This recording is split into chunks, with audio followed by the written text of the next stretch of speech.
અંકલેશ્વરના બાકરોલ ગામમાં આવેલ શ્રી સિદ્ધ ગણેશ આશ્રમ બાકરોલ ધામ ખાતે ભગવાન શાલિગ્રામ અને તુલસીનો વિવાહનો પ્રસંગ યોજાયો હતો।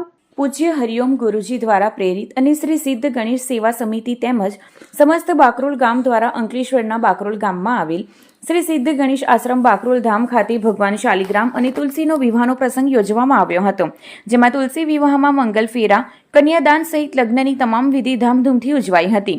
તુલસી વિવાહમાં કન્યા પક્ષના જીતુ ખંડેલવાલ, ગુણવંતીબેન ખંડેલવાલ, જ્યારે વર પક્ષના રતા સરૈયા અને હિમી સરૈયા, દીપક આયર તેમજ સ્થાનિક લોકો અને શ્રદ્ધાળુઓ મોટી સંખ્યામાં જોડાયા હતા।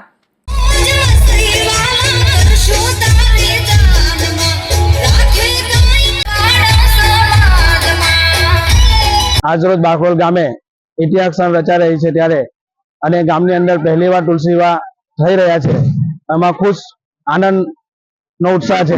આજે ખૂબ આનંદથી અને ઠાકોરની અસીમ કૃપાથી બાકરોલ ગામ સુખ શાંતિ અને ગામમાં શાંતિ રહે એવી શુભેચ્છા અને ઠાકોરની કૃપા બાકરોલ ગામ પર રહે।